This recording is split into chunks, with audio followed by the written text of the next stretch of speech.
viewers out there. It's time for Sports Orbit. You're welcome to today's edition of the program. My name is Akla Sally Usman. Is in the studio with me on today's edition of the program. Sally, welcome to Sports Orbit. Thank you.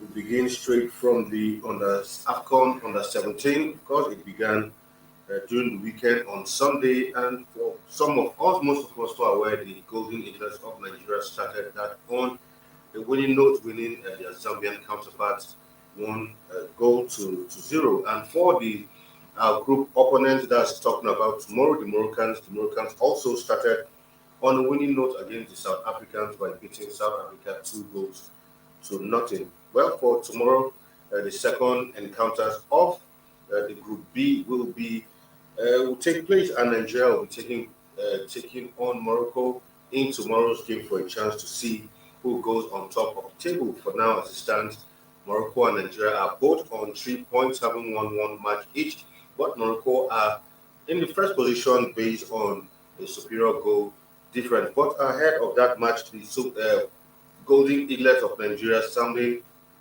really confident that they have what it takes to ensure that they topple Morocco when they square up tomorrow in Algeria, because that the Moroccan team so far in this group, parading some of the best talent. Is wanted to note that the Moroccan team currently has like 4 foreign-based players, even at under-17 age. 2 of those players come from Ajax, the other 2 from Juventus. But that notwithstanding, I watched this game the whole of 90 minutes that day, incidentally, and from what I saw, this Golden Eaglets play beautiful football they play. At some point, you even I began to wonder. I can't remember the last time even the Super Eagles, played this kind of free flowing football. But of course, a few things I noticed in the Golden Eaglets were, when it comes to finishing, well, it could be as a result of maybe it was the first game, and of course, even the coach admitted that finishing was poor because Nigeria dominated that game, and from what I saw, this game would have easily ended 3-4-0. But luckily, at least we had a goal to show and 3 points for all possession and dominance in that game. Thank you. If you look at this group, even from the very day the draw was made, everybody this is very top group. Looking at all the 4 nations who are in this group, all look at potential as champions of this particular competition. They are not champions. They are first to reckon with now in our football. Morocco are also there. South Africa's league competition. South Africa also there. And Nigeria, who ultimately, I would say, not because of Nigerians, who are ultimately potential champions based on their competition. And looking at the way they have started now, the next group, which is against the both teams who are starting on the brighter note, is going to be a very dicey one because anything short of victory, everybody wants to know that let me be sure of my fate before we went for the last match. Because the last match is going to be an onslaught, because in the sense that South Africa versus Zambia, for the second leg, it's going to be all a do or die affair. Because anybody that is short of victory will know that the Americans is out of that competition. And Nigeria beat their last match against South Africa. It's going to be a very tough one, depending, except if Zambians are able to beat South Africa, then automatically Zambia, South Africa will play the last match for a mere formality. And if not, it's going to be a very nice one and tough one for Nigeria against South Africa. So the ultimate will be the best way for Nigeria to be safe landing going for the next match is to ensure they get the result they needed against Morocco. Yes, a draw will be okay, but ultimately a victory guarantee a safe landing that you are guaranteeing of your place in the quarterfinal of the competition. And talking about the tiki-taka flows of the game played by the Golden Eaglets, I'm not surprised because looking at the handle of the team, Oduko is very disciplined man. And I keep on saying one thing that I so much admire about Oduko, but it's not about his tactical of his football, the tactical of his football. Is disciplinary issue. He's somebody who doesn't take nonsense, and if you want to drill, he drill you completely. And I've watched several of his training, even right from 2015, when he was assisting Obama. Anytime I watch him trying to training the players, I always feel for the players and the way he trained them. And ultimately, it's also good for the players. When you start the coach, who handle you when you went to the competition, I think even if you're a player, you will prefer to play full 90 minutes than to train the team, because his training is more harder than to play a football match. And I hope Talking of finishing, he has always been the deadly man and also the issues of Exactly. the Nigerian team. Yeah.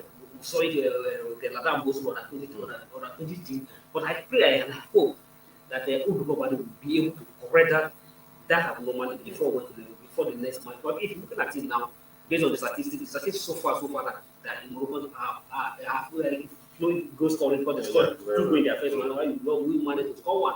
So it's going to that match. And another thing that we had, I'm not sure I must give you about the points that their discipline and their defense is very impact. And let's hope what will be the end. Even as much as my problems is that what I've seen in this team is the future that is very bright in this team. And winning is not the ultimate, but we also want the team to remain in the competition. At least let's go for the World Cup. Go for the World Cup. Yeah, exactly. It's very important. World Cup. If any team short of the World Cup ticket, what we have seen will be job disorganized. Completely. For this team to be together, we needed to go to the World Cup. Very well. I mean, like you said, for me, winning will only be an icing on the cake, but most importantly, the target is they have to qualify for the World Cup, like you said, because if they are able to make it to the World Cup, we know that, okay, once they live here, the program will continue. Exactly, but once they don't make it, you know the Nigerian team, look disbanded, and of course, that's the end of this set of under 17. When it comes around the next time, we start looking for new players, but these boys have been assembled good enough. So I think, for me, most importantly, they should be able to make it to the World Cup before we talk about. No doubt the Moroccan side not a pushover. I mean, considering what Morocco has done in football across board, both their female teams, their youth teams, it's not a surprise. But at the end of the day, I have a feeling that Nigeria and Morocco might just have what it takes to make it out of this group. Yeah, we hope so, because the statistics so far proceed to that fact that they are the two super of the world, and it's good that they are meeting themselves in the second one. I prefer that if they are meeting themselves in the last game, but now they're meeting themselves.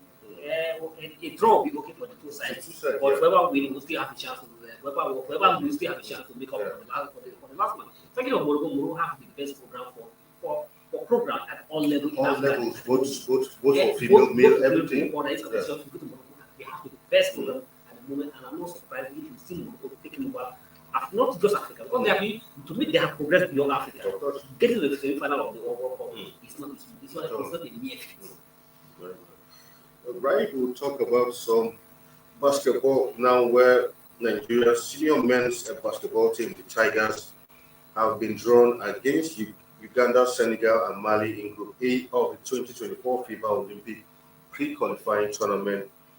The draw took place yesterday, Monday, May the 1st. Group B will be contested by the likes of Republic of Congo, Cameroon, and Guinea. And this pre-qualifying tournament, incidentally, well, I'm sure it should be to our advantage. The tournament will hold in Lagos from the 12th to 20th of August. The winning team will qualify for the. So, I mean, here's a chance for Nigeria to begin to right some of the wrongs that we've gone through in the last couple of years, one or two, especially when it comes to basketball, and no thanks to the crisis that engulfed the federation that eventually affected both the women and men's team also. Especially in the last 2 years. Exactly. Obviously, I'm not more satisfied in the basketball team. We used to be there. Everybody, sometimes when our basketball bounce back to the highest level, where everybody begin to look up to the basketball. For people begin to sit here from football and begin to focus on basketball, because basketball begin to put something to shape. But unfortunately, just like it's kind of a self-imposed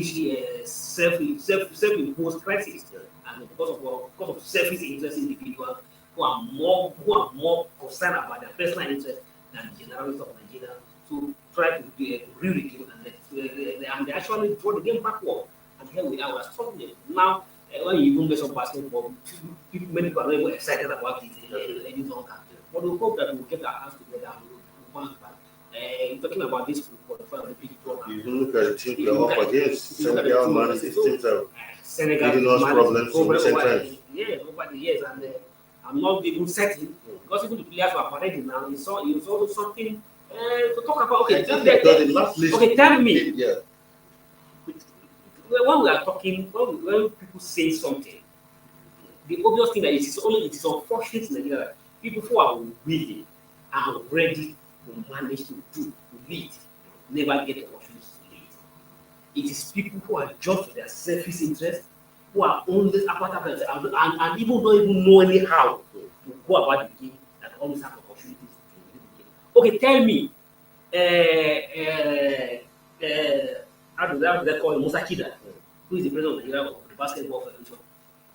For the 4 years in his first tenure, he always cry, almost half year, always cry saying, you see that there's a case in court, that the league cannot run. Okay, he has been confirmed a substantive. Tell me, what is delaying in Nigerian basketball? What is still holding us back that now we can't have a league, play a league, a basketball league?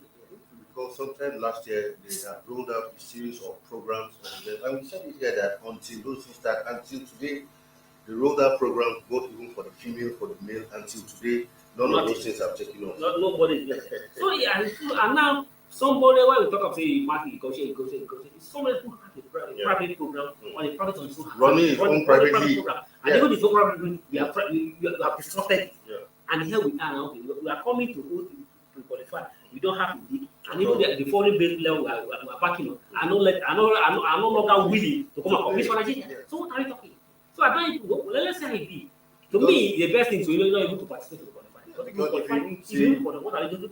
Because the last time when we even went for, I can't remember which tournament, the kind of players who were able, in Cote d'Ivoire. If you remember the names we saw on that list, these were players that we didn't even know about, and it was no surprise that they went there and they come roundly beating. I doubt if they even won any game. And here again, we are now going for a pre-Olympic tournament. Like you said, I wonder how many of those foreign-based players who would actually come and. The foreign-based, most of the renowned, no regular foreign-based players, even though in as much as some of us are also kick at this fully the team with all the foreign-based players. But I mean, and even I think I guess the foreign players are not even longer willing because of the leadership position in the represent Nigeria. And here we don't have a league. If there's so much, the league is not working. We still have more come back after we go for this break. When we return, sport will continue.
For sponsorship and advert placements, please contact 080-3688-6158. Last Word Leadership Podcast Studio. You have the Sports Orbit. We make the world go round. Right, welcome back from that break. It's still Sports Orbit. Now for Tima, God bless once again. She has broken another record. As currently, she's the under-20 record holder in 100 meters, and she has just been crowned the new African Queen in the 100 meters event at the ongoing Zambia 2023 African Junior Athletics Championship currently going on in Ndola. Of course, Team Nigeria also displayed incredible performance in the 100 meters events, where they took 3 out of the 4 gold medals at stake at the events. Tima, God bless, who finished 5th in the women's 100 meters final at last year's World Under-20 Championship, overpowered the strong field with a brilliant 11.45 seconds to become the crown queen in the women's 100 meters finals. Medal to the list, making it 2 gold medals, where she produced a time of 2.68 seconds on the clock to become the women's 400 meters under 20 champion, while Ajayi Konishola also triumphed in 100 meters under 20, where he grabbed the gold medal. So, for at the ongoing under 20 athletic championship, Nigeria so far not doing too badly. I mean, Timo Godbez once again showing that, actually the real deal. And a lot of people are beginning to say, well, maybe since Okagwere is no longer this, maybe we could begin to look towards Timo Godbless. Yeah, Timo Godbez look like, and I'm not surprised by her feet, looking at her footwear, started from the years, and her performance since he came into the record has always shown that he is a bright future, but it's a bright future for Nigeria. And we hope that he maintain his momentum, and all we need to do is to compare her and encourage her with all the necessary support. It looks certain for the Paris. In Paris, the 20 is already mature, it's already fit. Go to the Paris and for the Paris team. We say no. If you look at the potential podium finish for Paris, but if you're looking at time, yes, it will not be compared to what he has. But it's step by step. What the record he get before, he has improved from it, and if you keep on improving from it, people say no. I think we are gradually making. But one thing you keep on noticing that the trend continue. It's all women accent. But exactly, yeah. It's all women accent. What is happening, man? All right, still on athletics. Maybe if I'm not suggesting wrong, since Tinubu is coming to power, we are going to have a debate. It's not better to have women as a sport minister. Maybe he will be possibly facilitated, ensure that because since the women men and look to be the one give us all the glory in sport. Let's try women. We have never had a woman as a sport minister. Maybe but if women to sign on as sport minister. If we are looking at women, it has to be someone who knows the job, not just for the sake of being a woman. We have women who are sports. So we have women sport, the sport personalities, women who are former athletes, several scattered everywhere. We have several of them. So it must not be a politician. Completely. Someone who knows sports, who can get the job done. So they must not be a politician who has supported the people. We should look for somebody who knows it all. The ideas of always bringing somebody outsider who doesn't know anything about sport and begin to learn the job. It's not working. We need to have somebody who knows the nitty-gritty of what they do to produce athletes. All right, still on athletics. Well, talking about the men this time, not to be left behind. This time, the men actually earned the first 4 by 400 meters men's record for the year over the weekend at the Louisiana State University Invitational in the USA. Reported of Samson Nathaniel, Ezekiel Nathaniel, Sikiru Adeyemi, and Chidi Okezie reached to a season's best of 3.42 seconds to finish in second place, while Samson Nathaniel anchored the race for Team Nigeria, coming in fourth place behind Georgia, Arkansas, at the first handoff to his brother Ezekiel. Well, so for down the men also not doing too badly in the 4 by 400 invitational out there in the USA. Well, congratulations. We hope to improve on this. It's a right step in the right direction. Yeah, very well. Do invitational. Not all the best all the best nations were there. No, but it's still a good place to at least to warm up. Yeah, it's good to know for the athletes, and we hope that they will take this momentum as we gradually get into that. Very well. All right, away from that now to for Asisa Oshuala, of course, over the weekend won her 4th successive La Liga title for her club, Barcelona. The Barcelona women's team were confirmed as league champions for the 4th straight year when they defeated Sporting Huelva 3-0 on Sunday evening, with 4 games to spare, having won all 26 games played so far. Of course, Oshuala was also on the score sheet after she scored in the 89th minute in that encounter. Congratulations. Yeah, congratulations. And not forgetting that she might even still win another title before the season ends, because they're already in the final of the Women's Champions League, where they will be off against their Wolfsburg. maybe can also plan it all to Well, the World Cup, let's leave that there, but at least she has the Spanish title. I mean, so far she has won 11 titles with Barcelona so far, and you won't be surprised if she just goes ahead to clinch once again the Women African Player of the Year. Yeah, very well, of course. If you look around, because who exactly? You look like as low rangers in the women world, and you look around nowhere else, based on the figures of the show, except when somebody proves us wrong. But I'm yet to see in African women football who is up there with what he's doing, what she's doing. I'm just like saying, take congratulations to her and hope that we move to crown with all the Champions League medal. But he look at the Barcelona meeting the very well, yeah. We are not heading Madrid ladies or any other ladies. It's only all about Barcelona. So congratulations to Jesus to us, and our wish and our hope that we always try to transmit this form when it comes to national team. All right, still some football now, some EPL, of course. There was one match yesterday, and of course it was Leicester against Everton.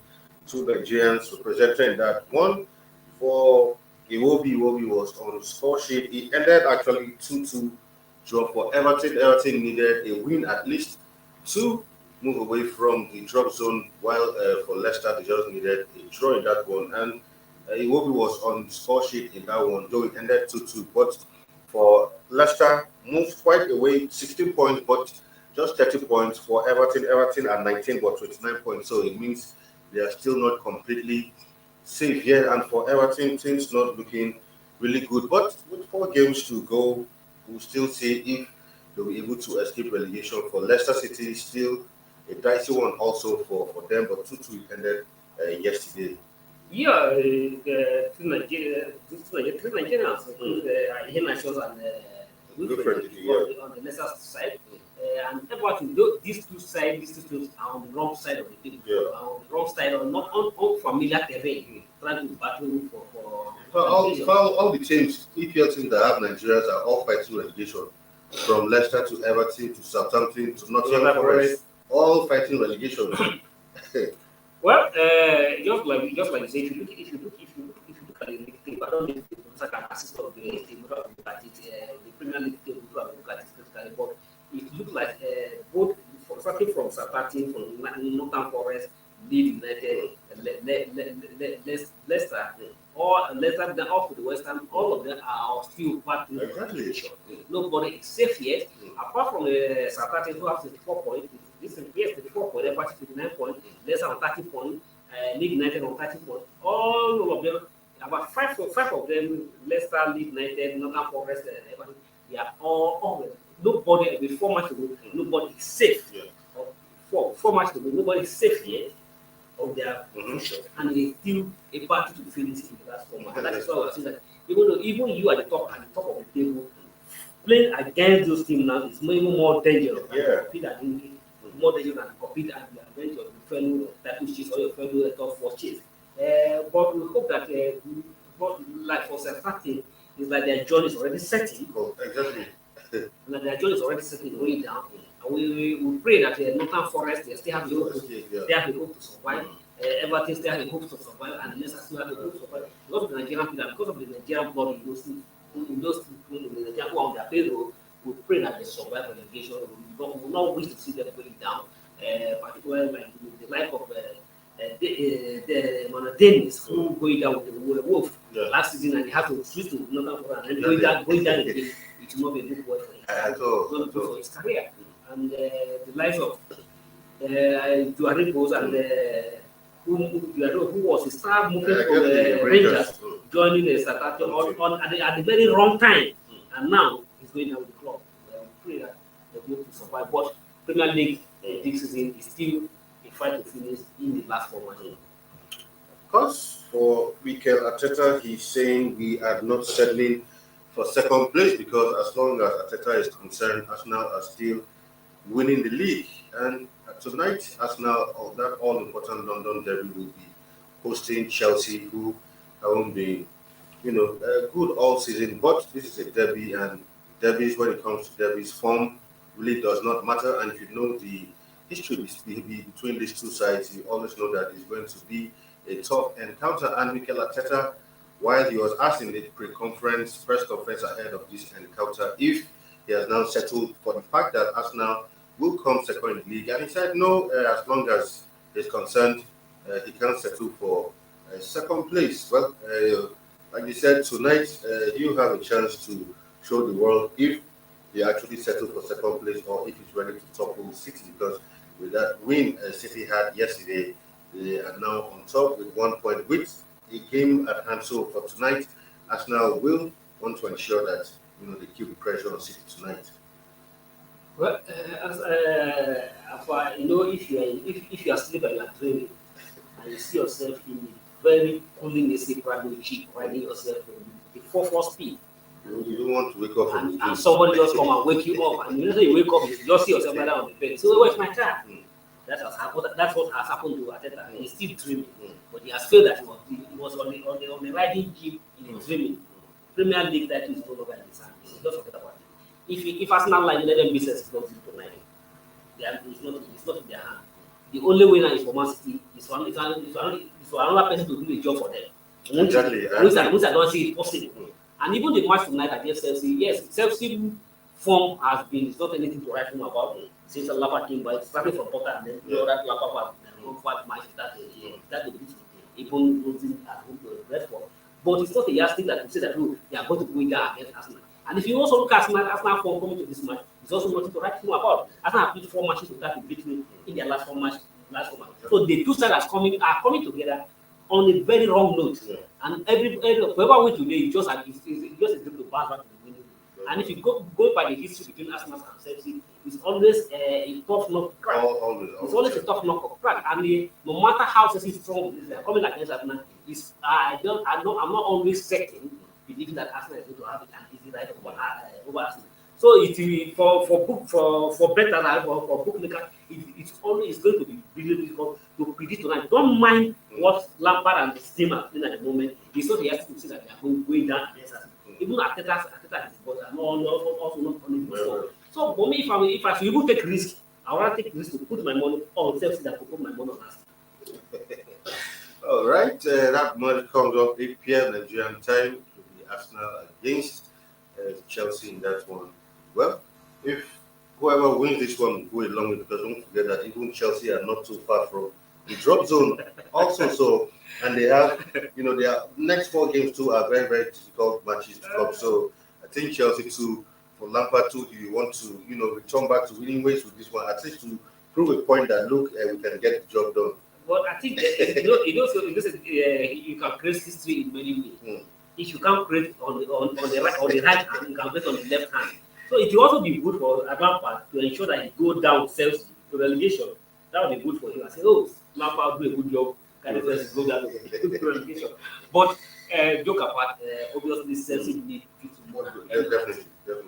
Arsenal. What is about Arsenal is that yes, Arsenal is no longer any guarantee except by it will be a miracle of the world if Arsenal manage the champion.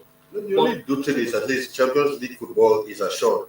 That is what it is. Arsenal has already qualified for Champions League. Whatever happens, even though they lose their next 4 matches, they are still going to play the Champions League next season. That is guaranteed. So Chelsea need more victory than this match, and I will be happy to see Chelsea victory because Chelsea is one of the pride of London, one of the biggest in the Premier League, and to see Chelsea going down for relegation is not no matter how you are not in front of Chelsea, all you are getting, it's not anybody who is Chelsea need to be in the Premier League to spite off the spirit and the spirit of the competition natures of the Premier League. Forgetting the form Chelsea are talking about, they are one of the biggest brands, one of the biggest brands in the Premier League, and not if not in the world. So it's going to be a tough one, just like I said here. But I hope Chelsea will be able to get the beating. I have some dead for sympathy for Arsenal. I hope to see Chelsea winning this match. Because if they lose to this match, it's going to be very difficult for Chelsea if they lose to Arsenal. But Arsenal, let them settle for a draw so that anybody can still maintain status quo. But it will be a good one for Lampard to see that he get the beat against Arsenal and to get another lose. But if you look at what happened to him against Brentford, it's also difficult.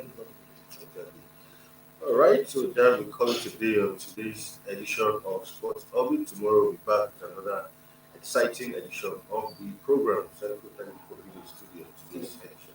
Until we come your way tomorrow again, do have a lovely time out there. My name is Akla Joe, and it's bye for now.